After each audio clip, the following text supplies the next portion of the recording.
I made my project to be a machine learning algorithm that can detect whether a user has depression or not by only looking at their social media comments. And so using this machine learning model, I reach an accuracy of 76%. So what this means is that for a user, by just looking at their comments, my machine learning algorithm can correctly identify whether the user is depressed or not 76% of the time. This is useful because, for example, if you're a public health official and you're looking to screen a large number of online users, then this could help because 76% of people with severe depression don't even seek treatment. And a major factor for this is because they don't think that their depression is serious. Donc, mon projet, il s'appelle Calmos. Donc, c'est une application pour faire le suivi des élèves qui ont un trouble anxieux en utilisant les biomarqueurs de l'anxiété, une intelligence artificielle et un objet connecté. Mon système peut aussi anticiper et prévenir les crises d'anxiété des élèves en même temps de proposer du support optimal à ces élèves. Donc, j'ai commencé ce projet de mon expérience personnelle avec l'anxiété. Je me suis fait diagnostiquer d'un trouble anxieux en secondaire 1. Et pour être honnête, ça a été une période assez difficile de ma vie parce que je trouvais que le support, spécialement dans les écoles, pas adapté à mon besoin.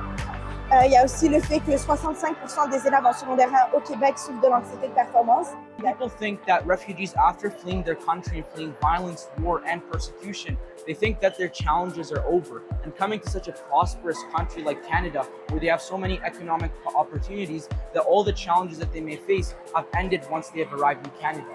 But the truth is, refugees still continue to face problems and challenges after arriving in their new country. In addition to this, 83% of refugees own a smartphone, and there's a growing need for a digital infrastructure to support refugees resettling in Canada. And that's why we built Refugee Pal, a novel all-in-one app for refugees living in Canada.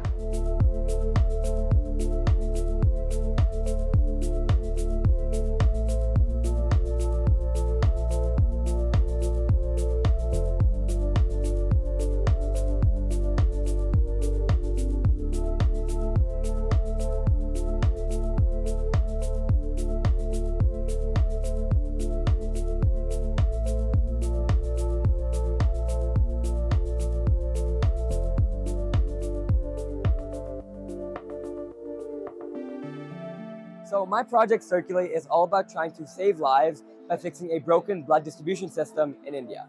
So my main goal when I started the project was to try to create an impact by tackling a real world problem. And the problem is that India faces an annual blood shortage of around 2.3 million units of blood, which represents about 18% of the total volume. And so the reasons behind the shortage can be grouped into one of these three major root causes. And after spending weeks talking to people working in blood banks in India, I decided to focus on the third root cause, which is the lack of infrastructure for the safe transportation of blood. And that takes us into the sort of phases. So I've been working on this project for a year now, and it went through 4 distinct phases of the scientific method. I started on my hypothesis, I then built the algorithm prototype. I then flew to India to get on-the-ground validation and feedback from blood banks. I then iterated the final algorithm, and I'm now trying to deploy a pilot program with real hospitals and blood banks.